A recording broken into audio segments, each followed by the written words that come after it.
Hello guys, ഇതിപ്പോൾ നാട്ടിൽ പോകുന്നതിൻ്റെ പാർട്ട് 2 പോലത്തെ വീഡിയോ ആണ്. അപ്പോൾ നമ്മളിപ്പോൾ കല്യാണമൊക്കെ കഴിഞ്ഞ് മാരീഡ് ആയിട്ടുള്ളവർക്കറിയാം. അപ്പോൾ പുറത്ത് ജീവിക്കുന്നവർ, അബ്രോഡുള്ളത്, അതിപ്പോൾ യൂറോപ്പിലോ കാനഡയോ ഗൾഫോ എവിടെ ആണെങ്കിലും നമ്മൾ നാട്ടിൽ പോകുമ്പോൾ 2 ഫാമിലിയിൽ നമ്മൾ പോയി നിൽക്കേണ്ടി വരും. അപ്പോൾ നമ്മൾ ഇപ്പം വൈഫിൻ്റെ ഫാമിലിയിലാണെങ്കിലും ഹസ്ബൻഡിൻ്റെ ഫാമിലിയിലാണെങ്കിലും ചിലർ ഈക്വൽ ടൈം സ്പെൻഡ് ചെയ്യും, അല്ലെങ്കിൽ ചിലർ കൂടുതൽ ടൈം ഒന്നിലെ വൈഫിൻ്റെ ഫാമിലിയിലായിരിക്കും, അല്ലെങ്കിൽ ഹസ്ബൻഡിൻ്റെ ഫാമിലിയിലായിരിക്കും.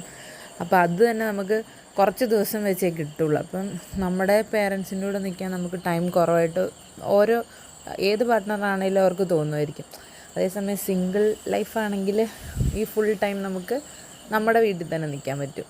അതിപ്പോൾ ആണാണെങ്കിലും പെണ്ണാണെങ്കിലും. അപ്പോൾ നാട്ടിൽ പോകുമ്പോഴുള്ള ഏറ്റവും വലിയ കൺഫ്യൂഷൻ എങ്ങനെ ടൈം നമ്മൾ ഡിവൈഡ് ചെയ്യുമെന്നുള്ളതാണ്.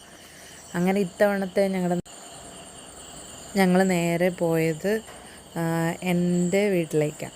അത് കോട്ടയത്താണ്. ഞാനും ബ്ലസ്സിനും കല്യാണം കഴിച്ചേക്കുന്ന രണ്ട് ധ്രുവങ്ങളിൽ നിന്നാണ്. ഒന്ന് എൻ്റെ വീട് കോട്ടയം, ബ്ലസ്സിൻ്റെ വീട് അവിടെ കാസർഗോഡ് ജില്ലയിലെ ചെറുപുഴ എന്ന് പറഞ്ഞ സ്ഥലം. അത് ശരിക്കും കണ്ണൂരല്ല. അപ്പം ഞങ്ങൾക്ക് ട്രാവലിങ്ങിന് അങ്ങോട്ടോ ഇങ്ങോട്ടോ ഒക്കെ പോകണേ തന്നെ ഒരു ദിവസം അങ്ങനെയും പോകും. അപ്പോൾ എല്ലാം ആലോചിച്ചിട്ട് ഞങ്ങൾ അങ്ങനെ ലാസ്റ്റ് നാട്ടിലെത്തിപ്പെട്ടിട്ടുണ്ട്.